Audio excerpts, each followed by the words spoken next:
Hi, this is Paul. Synod, of course, ended. Christian Reformed Church Synod ended in the middle of June, but the Christian Reformed Church did not end in the middle of June, and things have continued. The decisions of Synod 2022 to 2024 have been dramatic and in many ways changed the history of the Christian Reformed Church in a significant way. Maybe I'll talk about that in this video. I have a lot of thoughts. I've been a little bit more active on CRC Voices in the last couple of days, sharing my thoughts on a whole range of things. I did want to note that Paul DeVries, Paul was the chairman of Synod 2023. He, if I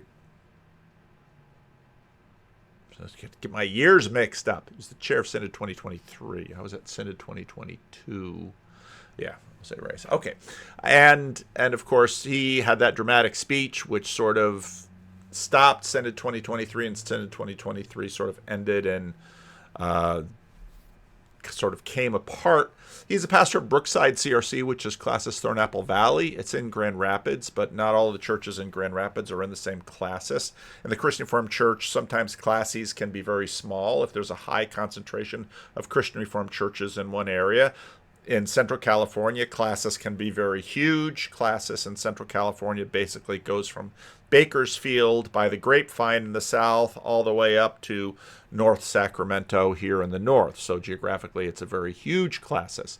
But in Grand Rapids, there are so many Christian Reformed churches that they're all tightly packed together. Paul DeVries, who actually did some of his growing up years in this church, his father was a missionary to the Philippines. I knew Paul from college and seminary. I knew his wife from Whitensville. Paul, for a good many years now, has been pastoring at the Brookside CRC, which is in Classis Thornapple Valley. It's actually fairly close to what is the to-be former Denominational building on Kalamazoo Avenue and 28th Street. Well, Paul did a question and answer session for his church, which they put out on YouTube, which has gotten 2,000 views from July 21. And Paul, as I was not at all the least surprised, does an excellent job at sort of laying out in a fairly matter-of-fact way what Synod 2024 decided. And whereas in certain moments he is addressing how this plays in his local church, if you want sort of a nice, fair, even take on just the facts, this is a pretty good video for it, and I'll put the link below. There have been some other significant developments in the Christian Reformed Church. One is Better Together. 3 months ago, I had a conversation with Nate Dion McCarran, who is the pastor of Fuller Avenue Christian Reformed Church, and it was sort of partly a Randos conversation where we went through his story and then also a description of the Better Together project. The Better Together project was met with a fair amount of cynicism in 2023 when the Christian Reformed Church, seemingly on the verge of this division, Better Together sort of wanted to say, well, wait, can't we just talk about this? But quite obviously, that the train was already heading with too much steam down the track, the synodical train, and as we saw in 2024, it would not be stopped. Better Together received a more than $1 million grant from the Lilly Foundation, and in that video, he walked through with me what that money would be used for, which I was quite surprised by because, well, what's happening with respect to this? Better Together had many of its many people on its, let's see if they still have it. So Better Together has an advisory committee member, has a number of advisory committee members, and many of these people are fairly high-profile leaders in the Christian Reformed Church. Dale Cooper, former chaplain at Calvin College, Greg Janke, Meg Janista, David Cole.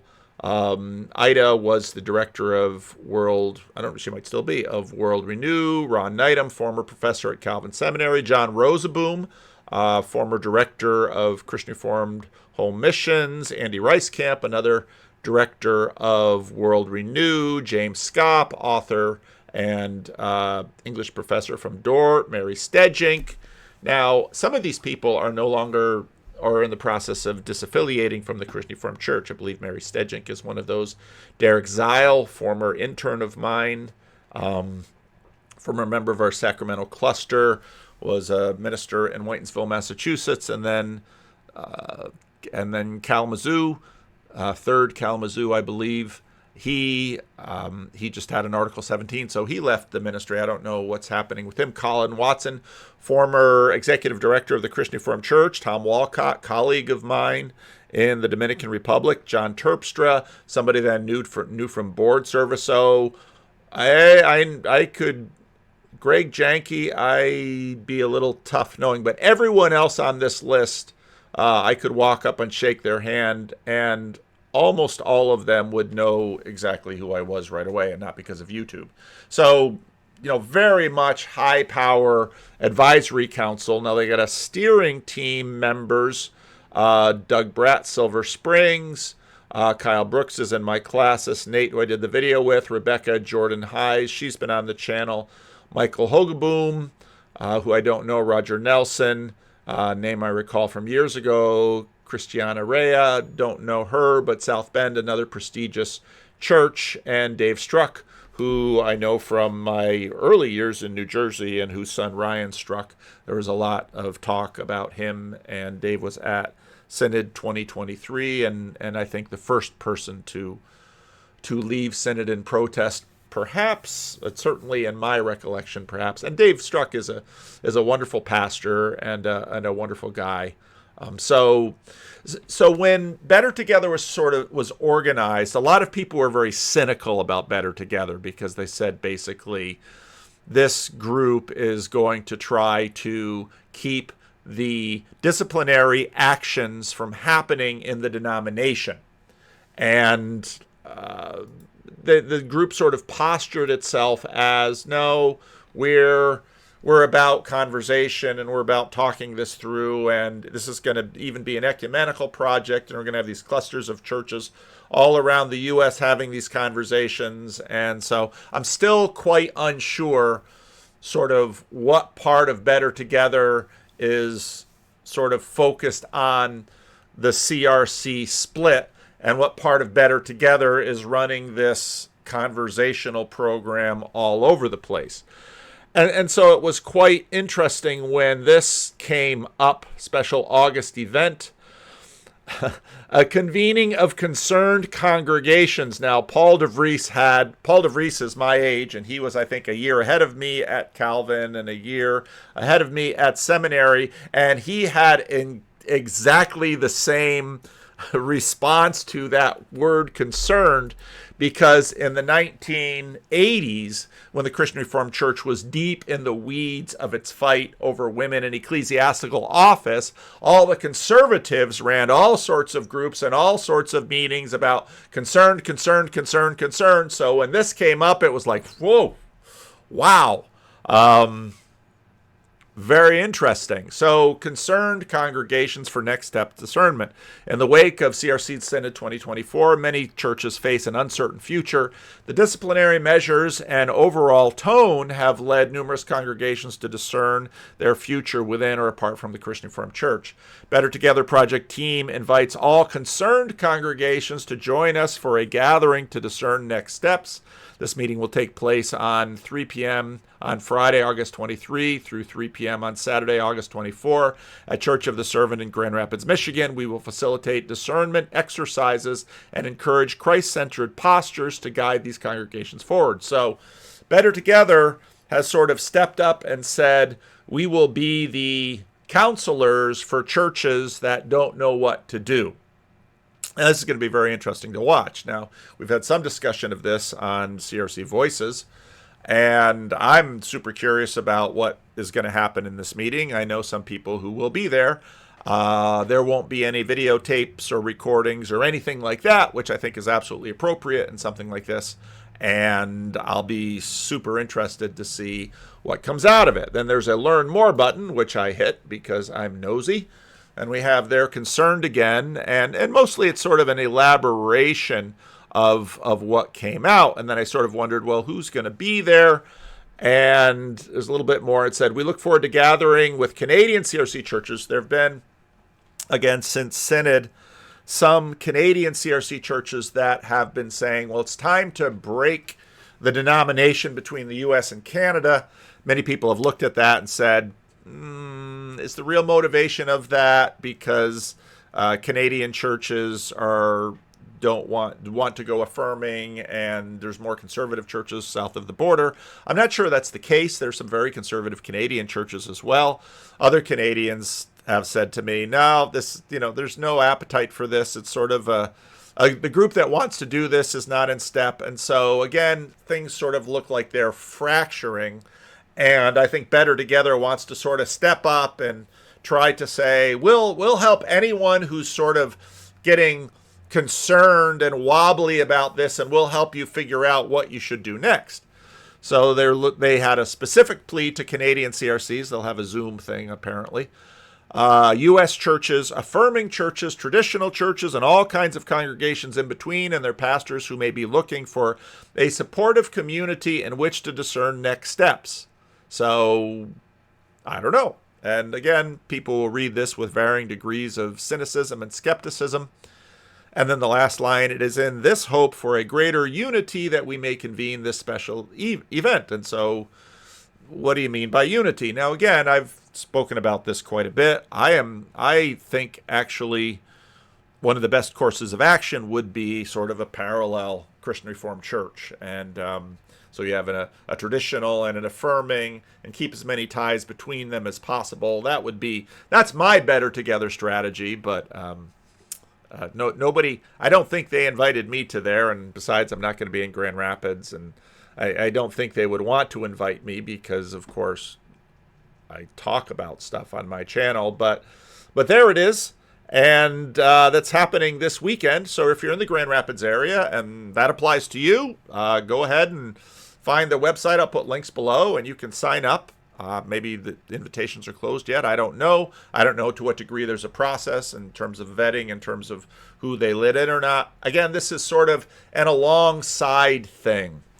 Paul DeVries, I thought, laid things out quite well. There were groups of churches and individuals. There was a third way group in the Christian Reformed Church, and I'm a little unclear on that third way relationship with Better Together. I think one sort of grew out of the other. And so before Synod 2024, someone had the bright idea to basically give a form letter that amounted to something of a petition. Now, the Christian Reformed Church has had, has long looked with great skepticism on petitioning. But there was sort of a form letter about a church being in protest, and individuals sent this in, and churches sent this in, and they sent this to Synod, and Synod basically looked at it and said, that's not very cute. Any church that did this, or any church that did this, is going to be lumped in with the affirming crowd. So there's going to be a lot of people scrambling, because who knows to what degree they did this church and protest thing, and now suddenly they're going to have to answer to it to somebody. And yeah, I agree with Paul DeVries. I think what Synod did was a little harsh. I think Synod could have just found a mechanism by which to sit down with these people who sent this probably unwise letter and say, now what exactly do you mean by this?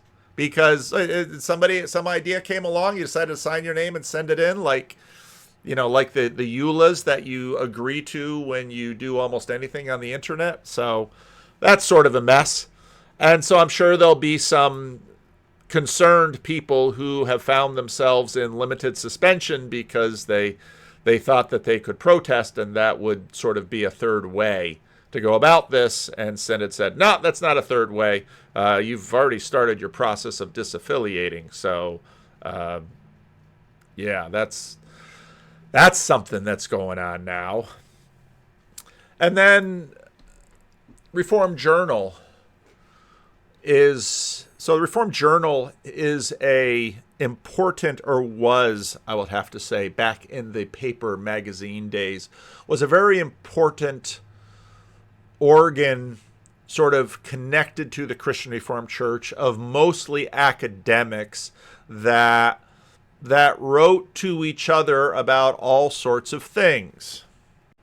The Reformed Journal was sort of the academic, progressive wing of the Christian Reformed Church. Often it was sort of a bridge between the Reformed Church in America and the Christian Reformed Church.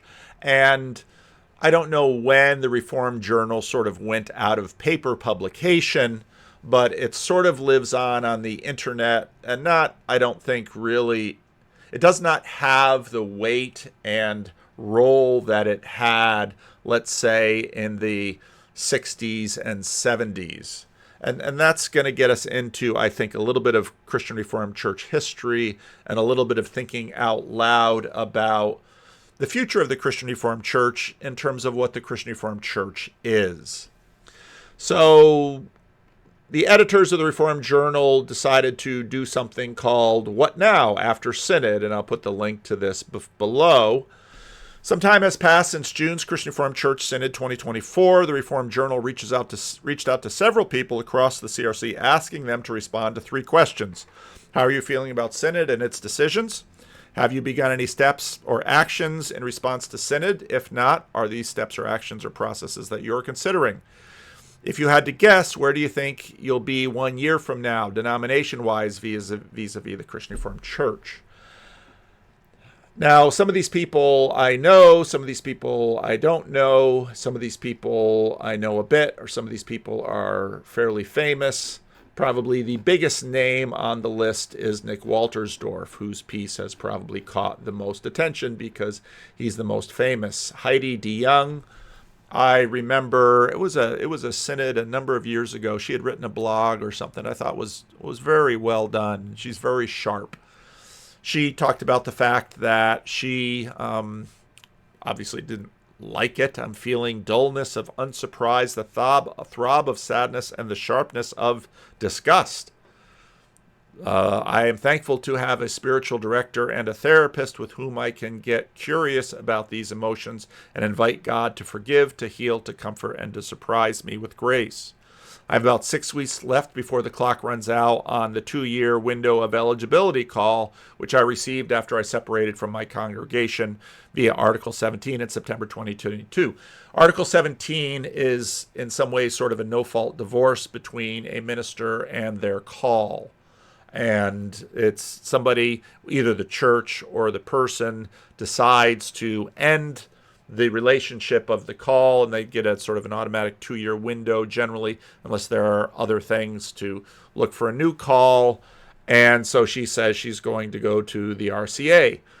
Dwayne Kelderman is retired, was vice president at Calvin Seminary during the Neil Plantinga administration, longtime CRC minister, member at Neeland Avenue, around which a lot of this stuff has sort of swirled. I have all the feelings that go with grief and loss, shock, anger, guilt, and emerging acceptance. I also feel relief. Synod's decisions may be reckless, arbitrary, and unimaginable in any other age, but they are crystal clear. Neither my church nor I belong in this new Christian Reformed Church. I'm grateful for the clarity. And it makes it known that Neeland Avenue is 1 year. I believe that Neeland Avenue CRC will disaffiliate with the CRC, joyfully doing the same Reformed ministry it's been doing for over a century, and not anxiously investigating its future ecclesial connections.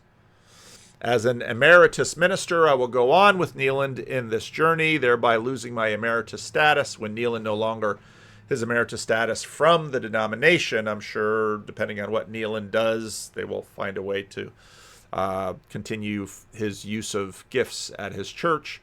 If any other denomination or network eventually recognizes my emeritus status, thereby authorizing me to do official acts of ministry, fine. If not, that's fine too. It is well with my soul.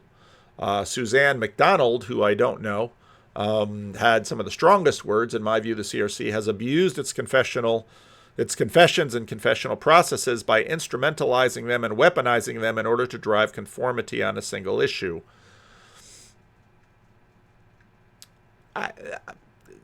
To a degree, these reformational and certainly the canons of Dort are weapons. They've always been and they sort of get pulled out now and then to be used as such. And so I'm not exactly sure what she's saying. In light of this, I am not willing to continue to submit to the CRC's confessional authority, so I have initiated the process of seeking release from my ordination. I'm well aware, though, that this doesn't greatly impact how I exercise my calling. I am not planning to transfer my ordination, but will become a member of the RCA church that has been my worshiping home for the past 5 years. So she's already been worshiping in an RCA church, so shouldn't be a big thing. Robert Schoon Youngin resides in Grand Rapids, Michigan. Barb Skop resides in Altoona, Iowa. James Vandenbosch, a favorite professor of English at Calvin College and then University. I'm sure many will see this. He has some pretty strong words about it. Noreen Vanderwall, who I don't know, resides in Pella, Iowa. And then Nicholas Wolterstorff, who had what I thought was the most surprising statement, and the statement that I think has offered, basically has drawn the most attention. I'll say it that way.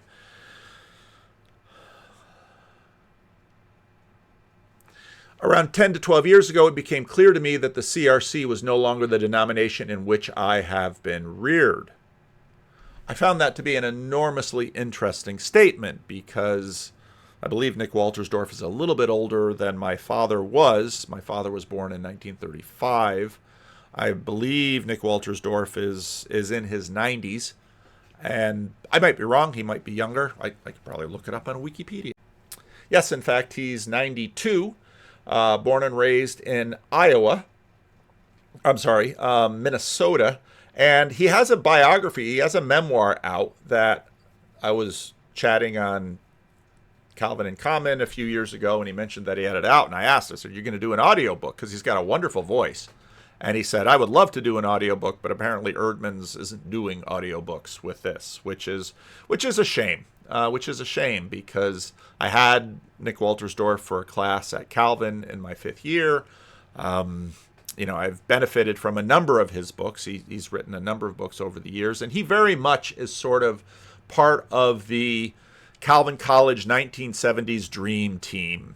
He, Alvin Plantinga, George Marsden, Richard Mao, these were sort of the guiding lights of Calvin College in its heyday in the 1970s. Many of these individuals went off to larger universities, and Nick Wolterstorff to Harvard, Alvin Plantinga to Notre Dame.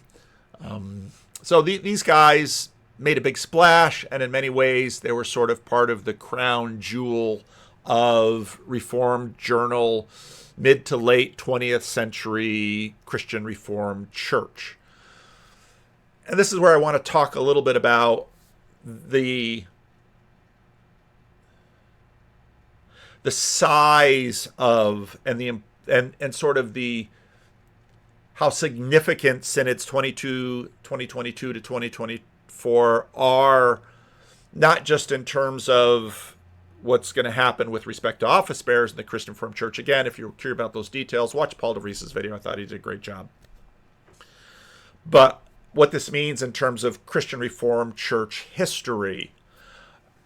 It's helpful to remember that in the 1930s, 40s, 50s, 60s, 70s, 80s, and much of the 90s, there were no women in office in the Christian Reformed Church. Nicholas Wolterstorff and many of his generation were responsible for bringing that change. Before, let's say, the 1960s and 70s, the Christian Reformed Church was predominantly Dutch. Very little racial diversity. So when Nicholas Wolterstorff talks about the church in which he was reared, I'm like, you've got to be kidding, man. Many of the conservatives, or especially I would say the caricature of the conservatives, are that they want to bring the Christian Reformed Church back to the church in which he was reared, because the Christian Reformed Church changed dramatically sort of beginning, of course, the counterculture begins in the late 60s. That really begins to hit the Christian Reformed Church in the early 1970s. If you look at synods 1972 and 1973, these were enormous synods. Report 44 came through, interpretation of Scripture. The homosexuality report, which was considered by many of this crew at the time as progressive. And so in many ways, on one hand, Nick Wolterstorff is right that the church has changed. The church in which he was reared, what we've been seeing is that the church has had different periods of time through which the church in and of itself imagined its place and importance in the Christian world and in the United States and eventually Canada. The Christian Reformed Church before the Second World War, so born in 1932, Nick Wolterstorff is actually not a boomer. He's a little bit older. But before the Second World War, what was the mission of the Christian Reformed Church? The mission of the Christian Reformed Church before the Second World War was to provide for Dutch immigrants and their children the kind of conservative Dutch Reformed church that they had been looking for, and to maintain that by the creation of Christian schools, by nearly obligating its membership to only marry within the Christian Reformed Church. To marry a Roman Catholic, that was a huge deal. To marry someone from the Reformed Church in America, it was dicey, but sometimes people would do it. And so this is the church that Nick Wolterstorff was reared in. It was an insular immigrant church that was primarily focused on delivering to its youth what it believed it had received back in the old country, transplanted to America. Now, that's what its mission, it felt its mission was. If you read the history of the Christian Reformed Church in the pre-World War II years, there are many ways in which the Christian Reformed Church was already participating in the larger conservative, even fundamentalist aspects of American Christianity. Now, the great threat before the Second World War was liberalism and Methodism. Methodism was an enormous threat to the Christian Reformed Church. And so they emphasized infant baptism. And again, one of the hot topics before the Second World War was, could Christian Reformed people baptize adopted babies? And I would imagine part of that adopted baby thing was some of those babies might not be Dutch. And this was a hot issue in the Christian Reformed Church, whether or not they could baptize in the Christian Reformed Church adopted babies. And eventually the answer was yes. Babies brought into your family by adoption are covenant children. But that gives you a window into just what the Christian Reformed Church was like before the Second World War. And of course, American participation in the Second World War would be 10 years, January, so 9 years of 9 to 10 years of Nick Wolterstorff's life. That was the church he was reared in. The church would be, the place he was reared, probably rural. And again, I'm going to have to pick up his memoir now, and I'm going to enjoy reading it because Nick Wolterstorff is a hero of mine. And part of how you know a revolution is taking place is because the statues of the old regime are torn down. And that is sort of what's happening right now in the Christian Reformed Church. My colleague in my classes, Patrick Anthony, I'm more Christian Reformed than Alvin Plantinga, is the meme of Synod 2024. Someone told me that somebody made up T-shirts saying that. Nick Wolterstorff. Okay, so that's the pre-war years. And again, some of the things that would happen would be that Christian Reformed people living in the United States, there weren't a lot of them in Canada yet, living in the United States would look around at some of these other churches and they'd pick up things. And so Joanna Veenstra goes to Africa with Sudan Interior Mission, and Christian Reformed churches sort of pick up on that. Christian Reformed people with good, kind, evangelistic hearts begin to see what's going on in Navajo country. And Rehoboth is founded, the Navajo and Zuni missions. Those are founded. But the predominant focus of the Christian Reformed Church was, are there Dutch people from the Netherlands moving into an area? The person that made the first steps of planting this church came to Sacramento. Sacramento was a much smaller town then. Went through the phone book, looked up any Dutch-sounding name he could find in the phone book, called them up and said, would you be interested in being a part of a Christian Reformed church? That was the initial evangelistic outreach, not really evangelistic, that founded this church. Now, subsequent home missionaries that came along later on in the 60s and 70s and 80s found it very rewarding to reach out to African American and Asian and Hispanic population that was significant in Sacramento, and this church grew that way. And we'll talk about that period of the church a little bit later. But if you look at, for the most part, what the mission of the Christian Reformed Church was before the Second World War, it was to maintain the doctrinal fidelity of the youth and to have those youth grow up and maintain their doctrinal fidelity onwards. I haven't had a chance yet to connect with Mark, but Mark Parker, part of this little corner, was working through Christianity in the Age of Ambiguity, sort of riffing off some of my videos. And one of the things he sort of came to was built to last. Well, the Christian Reformed Church before the Second World War was built to last. And all of its institutions were set up to have the young people indoctrinated in the way of the Christian Reformed Church and have them maintain themselves in that. As I've spoken about before, many people were changed by the Second World War.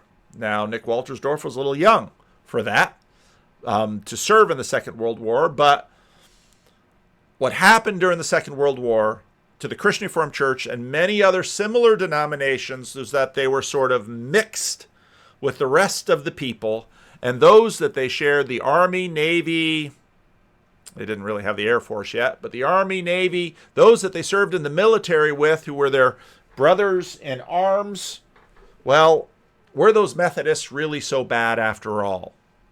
How about those Catholics? So, what happens in the Christian Reformed Church is that during the Second World War and after it, a new mission evolves. And whereas the old mission continues to sort of maintain itself as a dominant thing, especially among certain areas of the Christian Reformed Church, a new thing develops, and a lot of what developed in the Christian Reformed Church, well, first of all, you have a new wave of immigrants coming from a very different Netherlands, comes over to Canada and California, so they have their impact. And of course, Abraham Kuyper happens sort of between the big immigrant waves.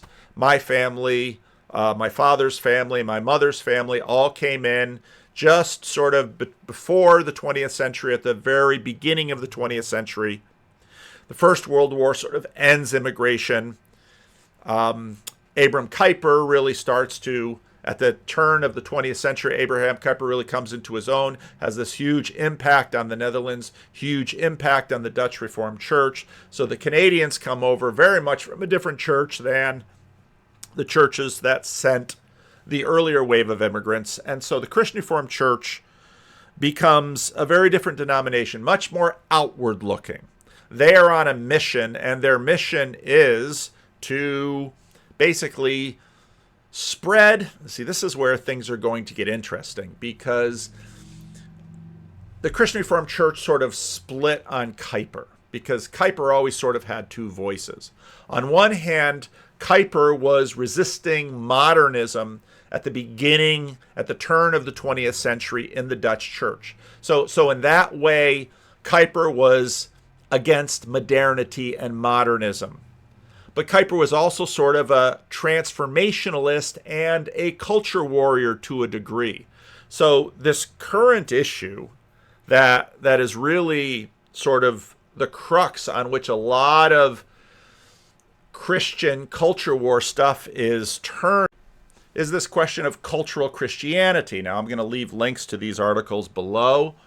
One is Madeline Davies. I don't know who she is. Madeline Davies is a senior writer at Church Times. Her first book, Lights Through the Path, A Guide Through Grief, Pain, and Loss. Madeline Davies writes a really good piece that anybody in this little corner will very much recognize and get into. Nearly every paragraph has Tom Holland in it. Tom Holland, Diane Hersey Ali, Jordan Peterson. She really nicely walks through a lot of what we have been traveling through over these last few years surrounding this question of cultural Christianity.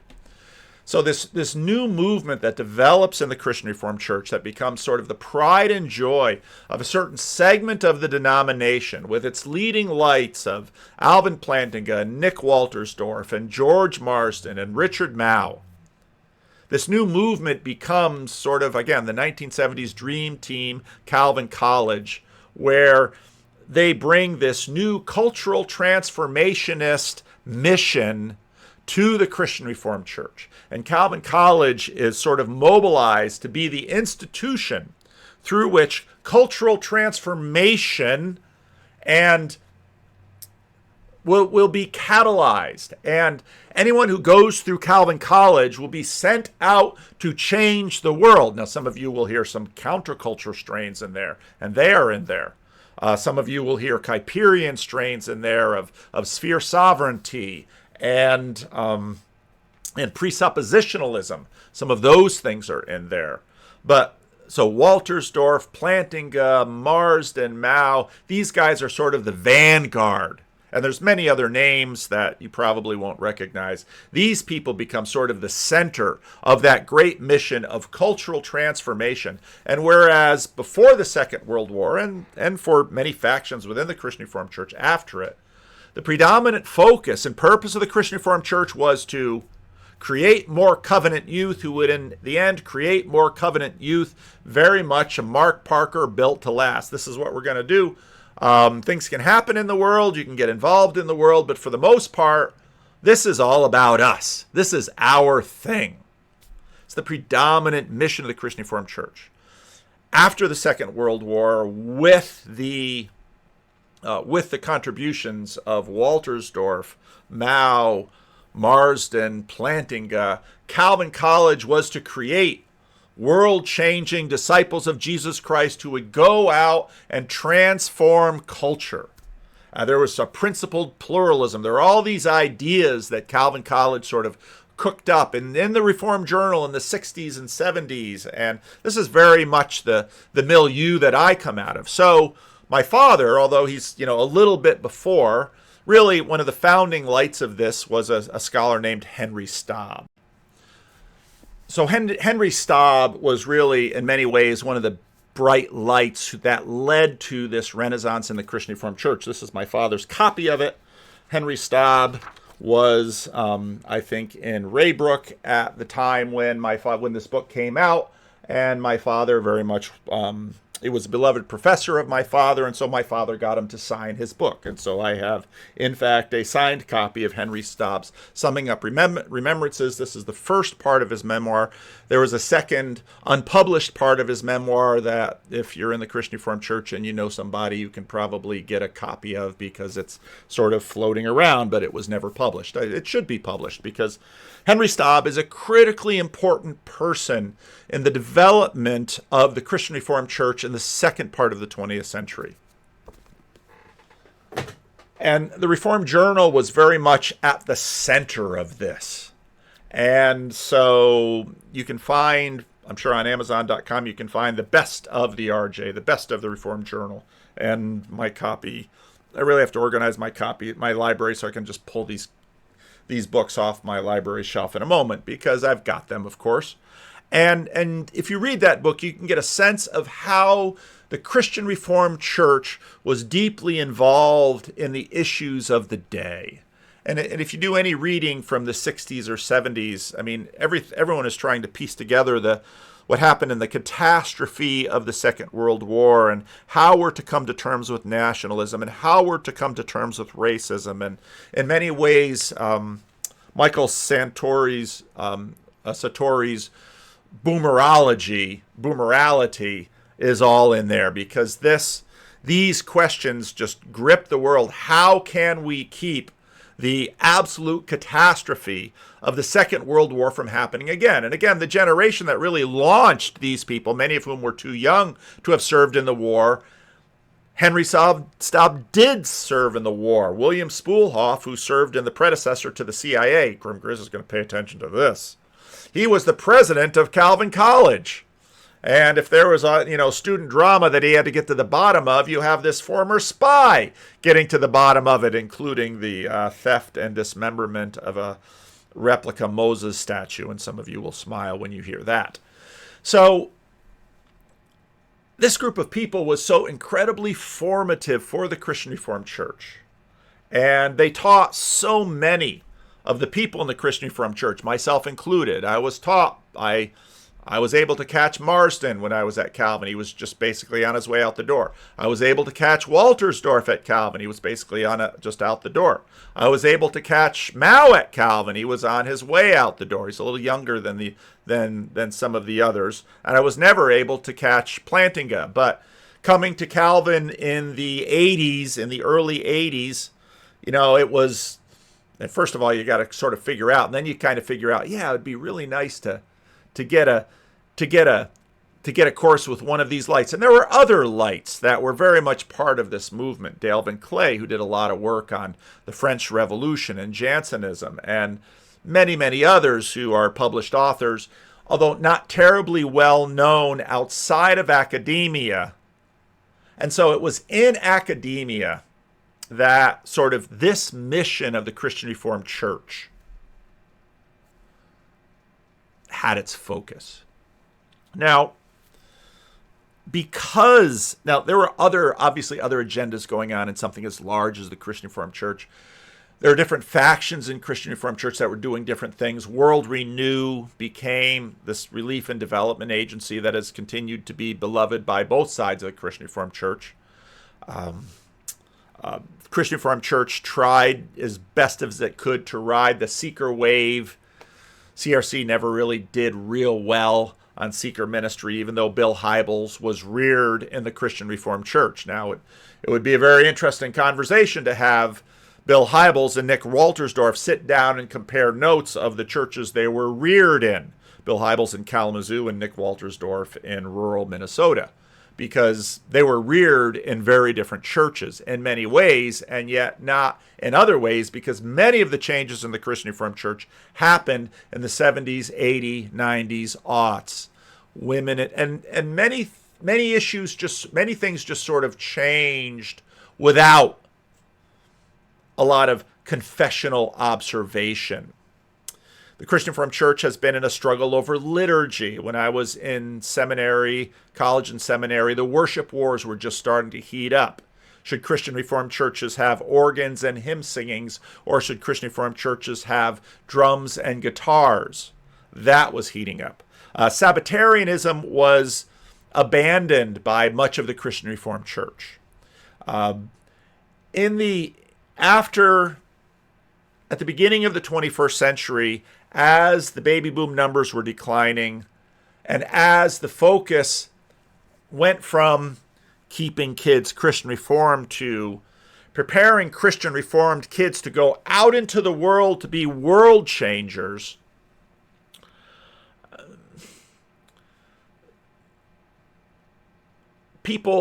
denominational loyalty began to subside. Rates of deconstruction began to increase. I caught on their website, Keith Mannis has written a book about basically his deconversion. And it's interesting. I'll have to pick this book up and check it out, because I want to compare it to John Sook. I had John Sook on the channel. If you just search YouTube, Paul Vanderklay, John Sook, I'm sure YouTube will give you the video. Had a lovely conversation with John Sook. John Sook was my landlord when I was in seminary.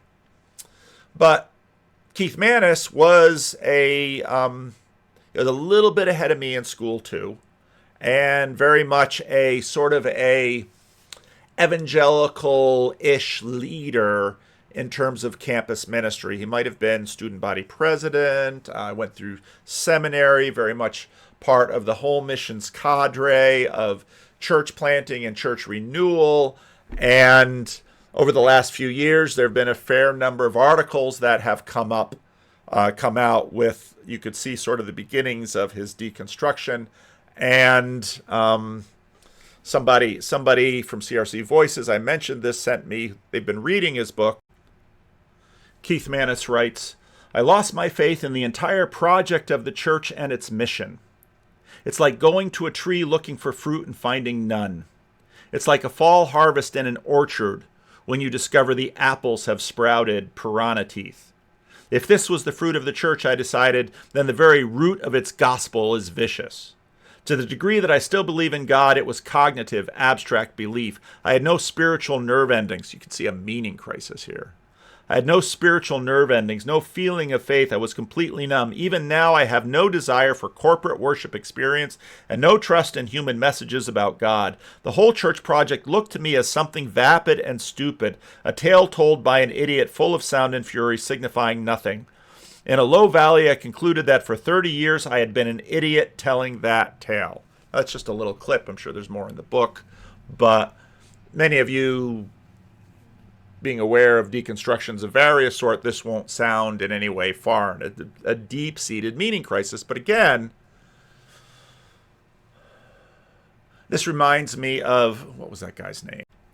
All the way back in 2017, Seventh-day Adventist pastor Ryan Bell made an unusual New Year's resolution to live for 1 year without God.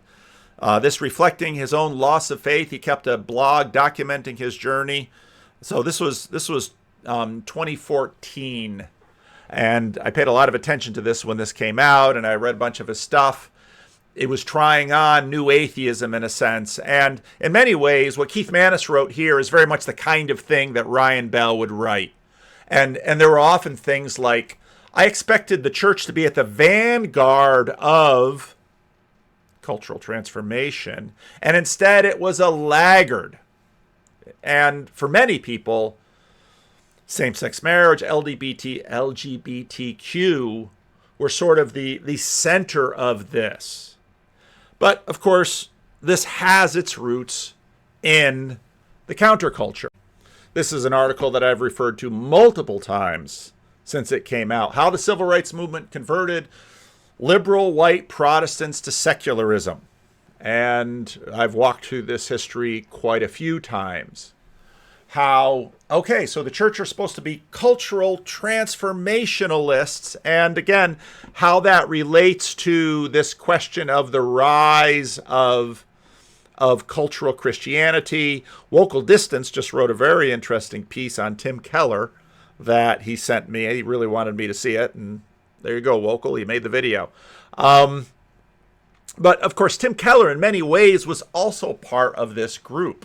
And although Tim Keller stayed even more conservative in terms of being PCA, where you could have deaconesses but no women elders, and very self-consciously, confessionally reformed, Tim Keller, in many ways, made a lot of points along with cultural transformationalists. And Tim Keller, the one time that I really had any conversation with Tim Keller back in 2006, a group of us from our Sacramento cluster met with Tim Keller, and he talked about basically these guys, Wolterstorff, Plantinga, and you can find Keller quoting Plantinga often. You can find him quoting Wolterstorff.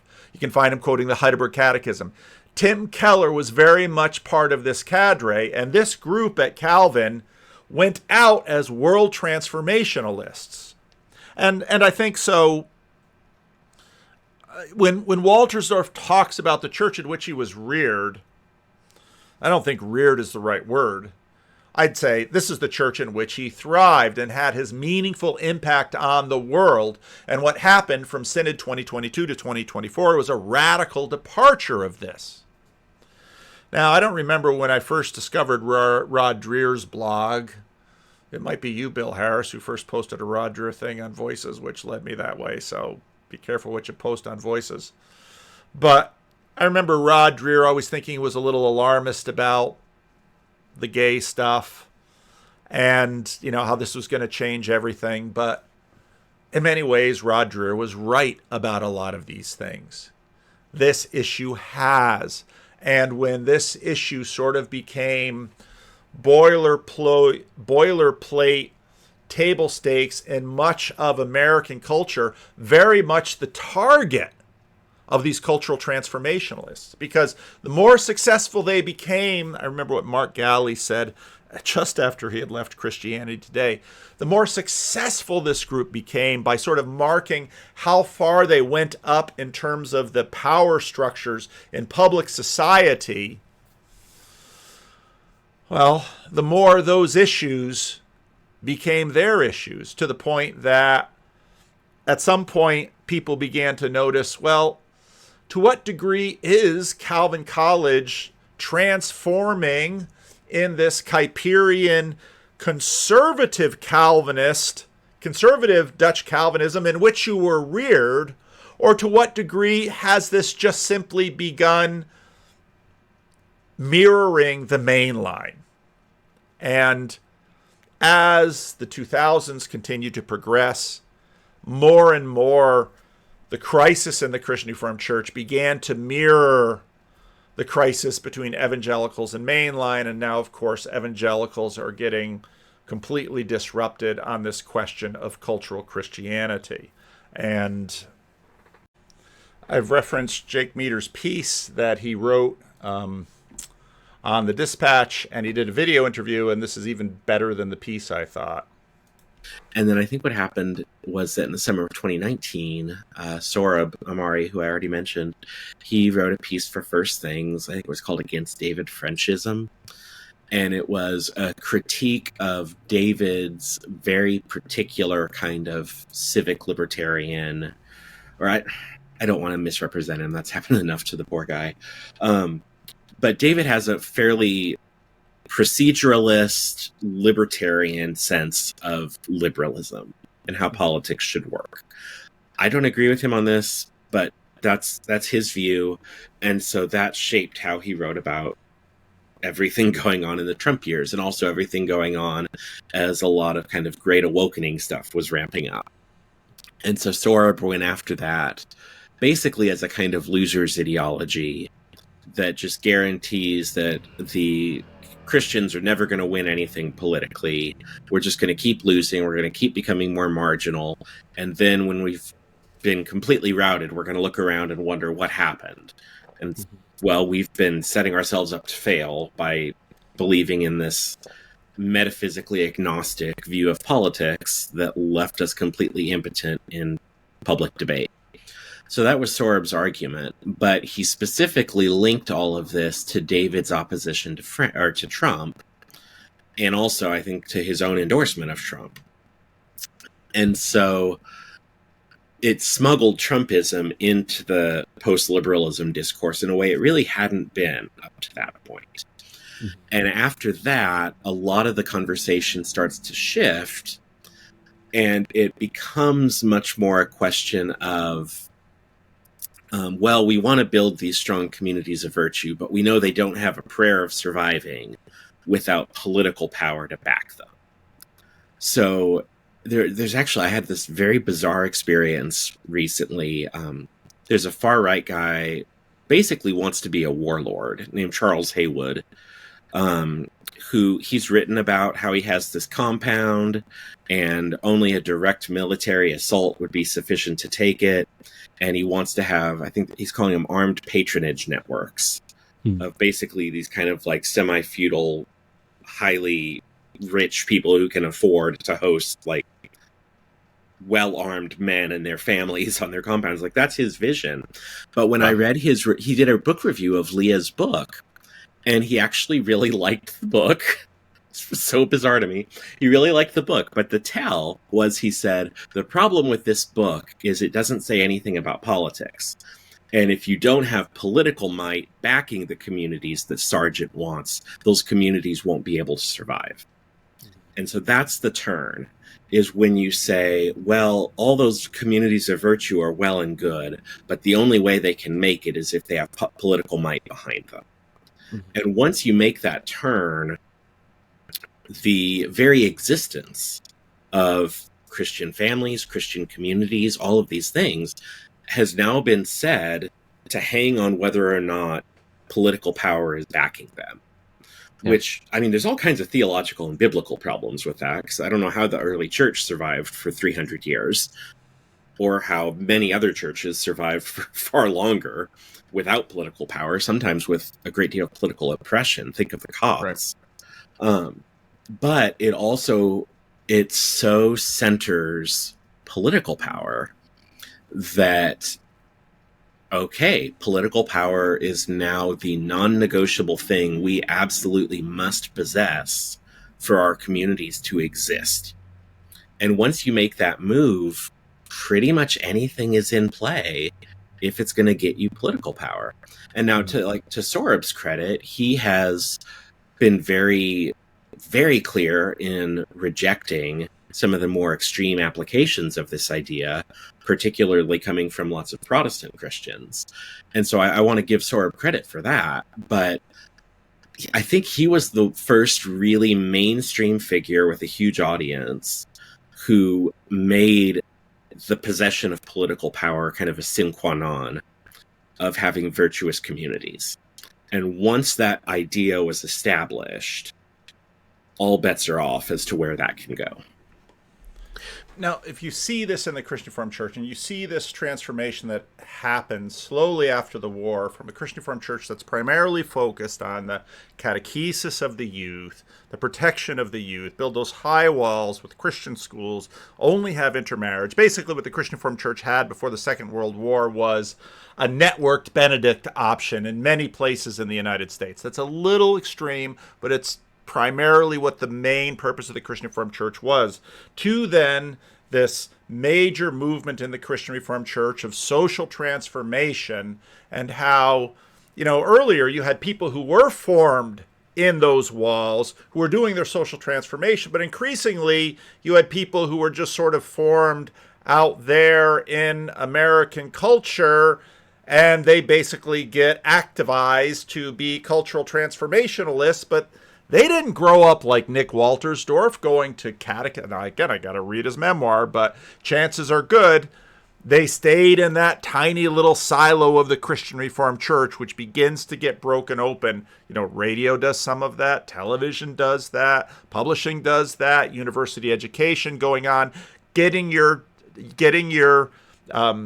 bachelor's degree at Calvin and then going to the big university for your master's and PhD, because all of this is the transformationalist ethos going out into the world. Well, with basically Synod 22 to 2024, in terms of how the world is right now, in terms of how that vision is right now, in terms of the formation of many of that whole group in the Christian Reformed Church that are now concerned, well, they're basically cut off from their roots. It's part of the reason it's so traumatic and painful for them, including Nick Wolterstorff, even though he's in his 90s. But Rita's cry that I've had a few times on the channel, because this thing was formed and grew all the way through. And then the next question is going to be, okay, what is the mission of the post-human sexuality report Christian Reformed Church look like? Is it going to be cultural transformationalism?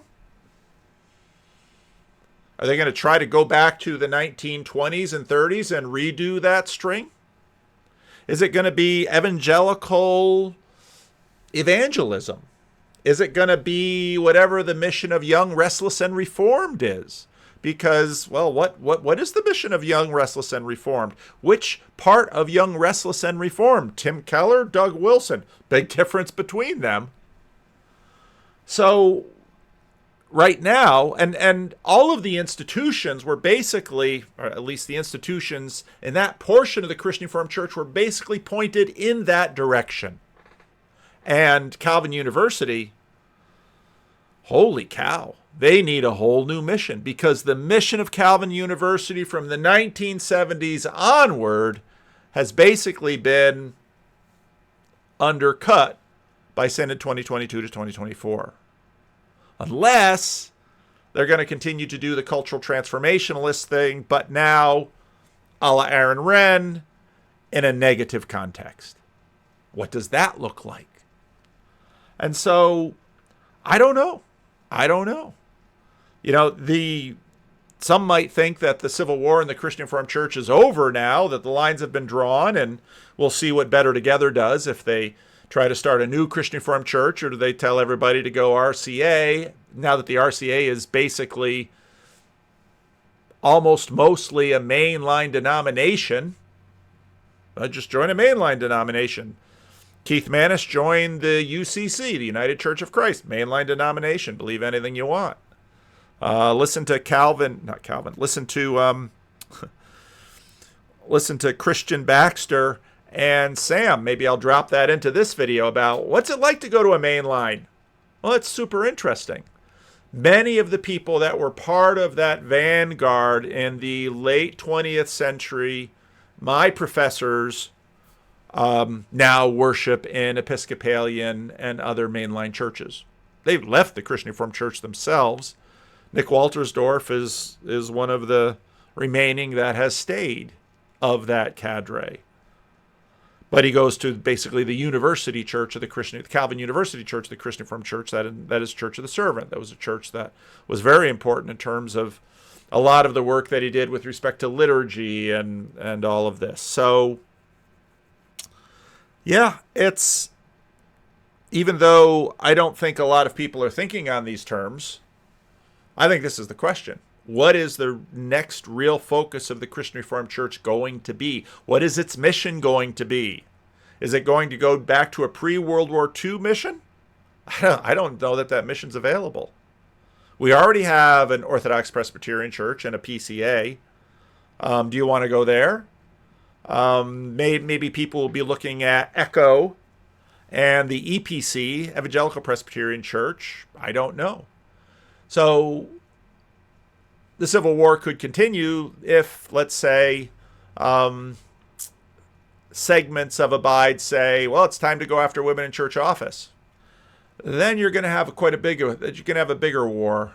And then we're probably going to see the Christian Reformed Church sort of fragment like the Reformed Church of America did. But on top of this is the fact that denominations themselves have been so thoroughly disrupted by the communications and cultural and technical tools that have developed in the last 50 years. The things we needed a denomination for in the 1960s and 70s, you no longer need one. So what is a denomination for? You even hear Dwayne Kelderman talking about networks, because that's been the thing, the Acts 29 network, the Willow Creek Association. And I remember churches in the 1990s and aughts that were in some ways sort of more Willow Creek Association than Christian Reformed. Although, again, CRC churches never really did very well as big seeker churches. So, yeah, which way to go? I don't know. It's interesting because what will happen?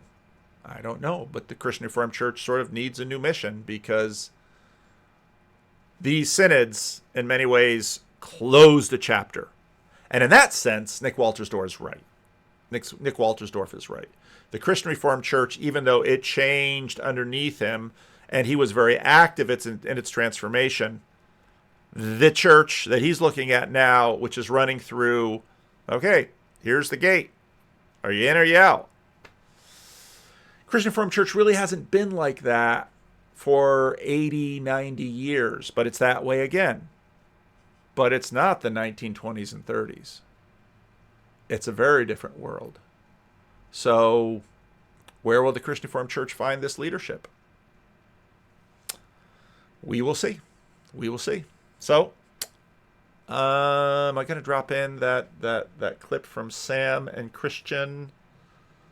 Yeah, maybe. Maybe I'll drop it in now, just at the end of it. And so if you're really curious about a biblical Unitarian, and I don't know how to describe Christian, if you're really interested about sort of a TLC perspective from a couple TLC guys on the mainline church, stay tuned and I'll drop that in now. So leave a comment. How I can't remember if I've heard how you have kind of resolved where you're at right now with. Oh, with it's unresolved. It's still unresolved. I mean, I tried going to that the Unitarian church that's like a little over an hour from me, but it is just too hard to swing with little kids. Is really kind of the long and short of it. It's like, because you don't want to just go on Sunday, you want to have real relationships with the people there. And the whole point of me going to a Unitarian church would be I could actually do things and like be a member and be involved and not have barriers of entry in front of me, except there's a geographic barrier of entry because I couldn't, be a leader of that church because I would have to drive there, maybe 2 or 3 times a week. And I just don't have the time or bandwidth or ability to do that. And like Sunday mornings is the easiest time to get there. Imagine having to get there through Chicago rush hour traffic, right? It would be even worse. So, like that was, I think, in my coming out video, right? Or my channel update video that when you watch, I think I mentioned that I was going to that church, and that was kind of true at the time. And like I saw that pastor last week and we're on good terms. So it's like there hasn't been any sort of falling out related to that. And he like totally understands the practical difficulties of the question. And so, I mean, my wife and I were going to like a liberal church for most of the Sundays where we couldn't go to that other Unitarian church. And they don't care about the Trinity, but they don't care about much. And so, but my dad had grown up in that church. My dad grew up in like a liberal mainline church. Yeah.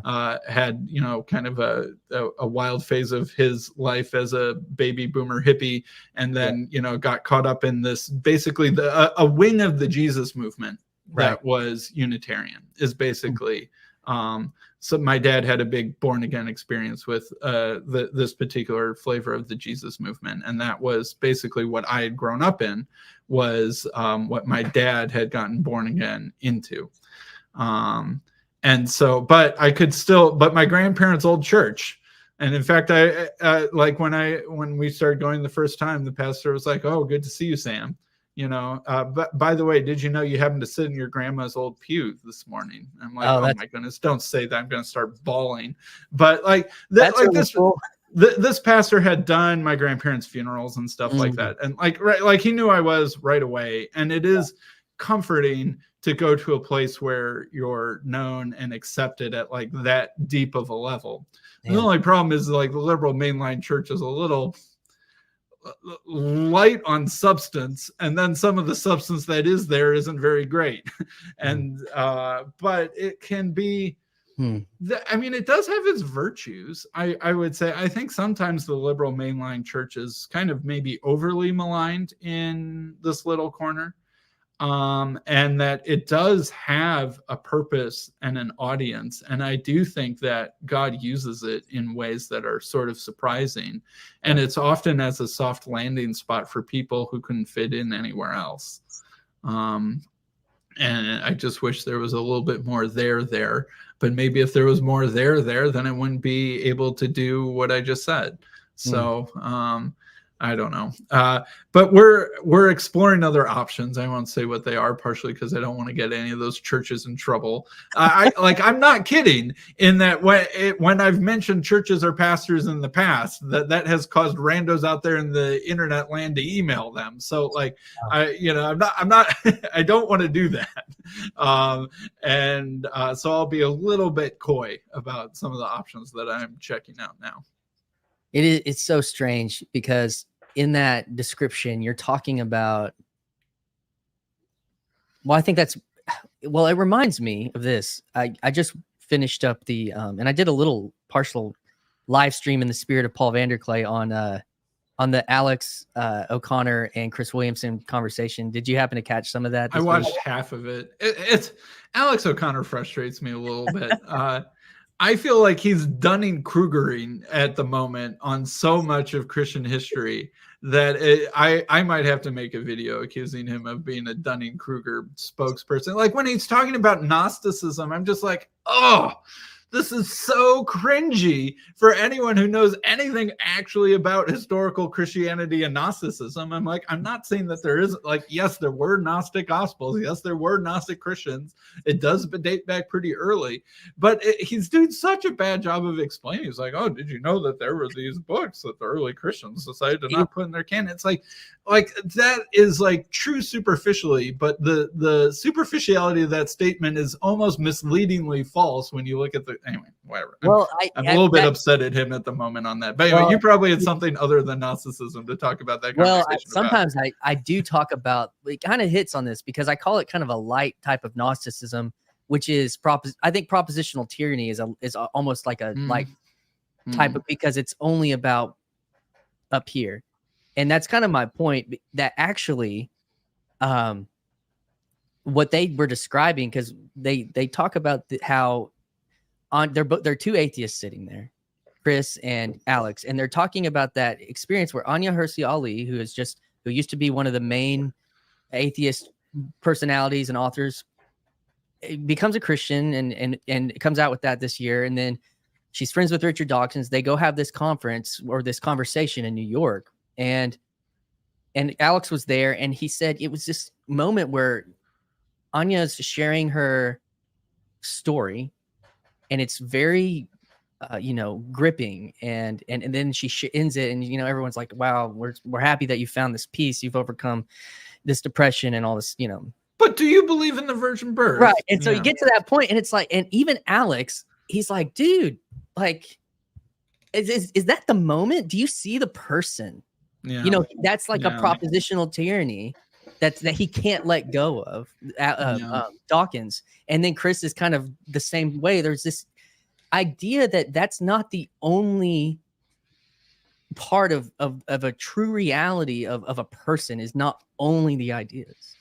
Not that they're not important, not that there's not a conversation that needs to be had, but that when you talk about going to this more liberal church, you're sacrificing some of the priority of certain ideas, certain propositions for community, because that's also a real part of participation in the life of a person and as a believer in these things. And so I think, and that those are the things we talk about, and even then how you participate. But then there's this tension again. You're like with the ideas, and it's such a. Although I will say it's not just the ideas that are some of the problem with the liberal church. Like some of the things that they do well, I love organ, hymns, and a choir in a beautiful chapel.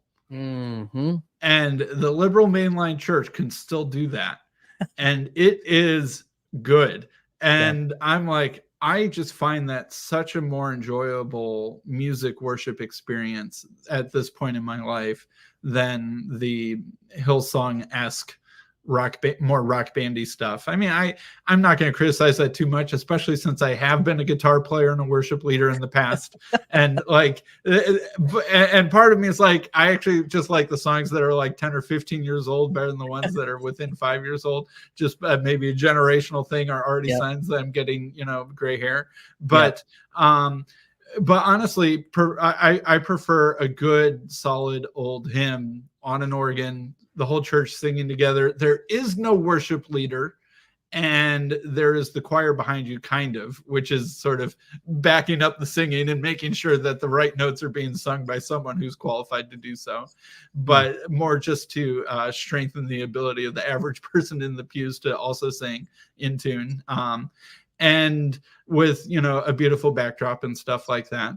And some of their newer hymns are god awful. Oh my goodness. Like new mainline liberal hymns, like so cringy. Like they'll start talking about like the environment or global warming or something like that in a hymn, and it's like not even pretty. It's just like ham-fisted and ugly, right? It's like, sure, like old hymns can sing about the beauty of creation, like this is my father's world is a beautiful ode to the wonders of creation, and like if that that could inspire you to be more environmentalist. But just like ham-fisted ideologically motivated, ugly sentences, awkwardly inserted in the middle of a hymn whose melody isn't as good as the old ones. Like, ugh, right? Anyway, so but it's not just that. I think probably my biggest beef with the mainline church was that when you're going to, I'll say, for lack of a better word, a conservative or Bible believing church, that the strength of faith among the regular attenders feels markedly different than average people in the world. And that when you have community with them, you know that you are sharing that in common with them. And that allows you to have a depth of relationship, which is hard to describe to people who aren't familiar with that. And that at the liberal church, you don't feel that. Yeah. You don't feel like when you're socializing with the people afterwards, either you at the lunch afterwards, or if you're having dinner with them on a different day of the week or whatever, it didn't have that feeling that I'm used to of when you're interacting with people that you go to church with, that you have this extra level to your relationship that is the depth of faith that you share. Are you talking about something kind of like a small group type? Like Bible a small study? group? Yeah, like having a small group is part of that. Or even just like, people that are in your church that aren't in your small group, that they're your brothers and sisters in Christ. And that provides something to your relationship. And like, I just didn't feel that at the liberal mainline church. I'm like, that's really one of the, I'm not talking here about like, I disagree about their ideas or I disagree about the way they vote. I'm talking about like, it didn't have that extra layer of warmth to it. That is one of the main reasons you go to church, is to have that extra layer of spiritual relationship and community with people. The journey that I've been on, we, left the church that I'd been at, worked at, been fired from, gone back to, and recently in the last year and a half. And there was a group of us that were still part of we were still in a small group with people that were still there and that we were going to. But as the time went on, several of those people started to peel off, but we were still meeting as a small group.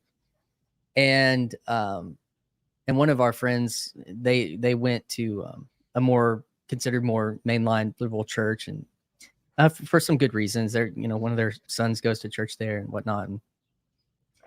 And the guy, he was telling me the exact same thing that you just told me. Mm-hmm. And in we live in a small town. It's not like he doesn't know some of these people, but there's something about, he mentioned, like, he kind of put it in these terms, like, you just feel like in the more you talk to Bible believing church, like there's that warmth of like, if you just needed to ask somebody to pray for you, like right there, that would just happen and you wouldn't have to feel weird about it. But in this other situation, it's kind of like, I don't know. I just want to walk up and be like, hey man, I'm going through something. Would you pray for me? And they'd be like, oh, okay. Wait a minute. You say you believe in the effectiveness of prayer and you expect me, just because I go to this church, to be the sort of person who's comfortable praying out loud? Right. And I wonder if there's something to, like, cultural priesthood of the believer. I think there's something to that. And that's a reality, so that's part of it. But then all these tensions, but then you're like talking about this type of music and this type of hymnody or whatever. And that the Bible believing churches have abandoned in a certain way, and that the mainline churches are conserving. And like there's a weird sort of way in which a mainline service looks more like something that you could have found 100 years ago than the conservative churches do, because they have experienced a more radical transformation in their church order and church service than the mainline church. But when it comes to certain ideas, is the opposite. It is weird, right? Yeah, you're absolutely right that it's not like the liberal mainline is in all ways more radically transformative. In many ways, it's more traditional. Yeah, and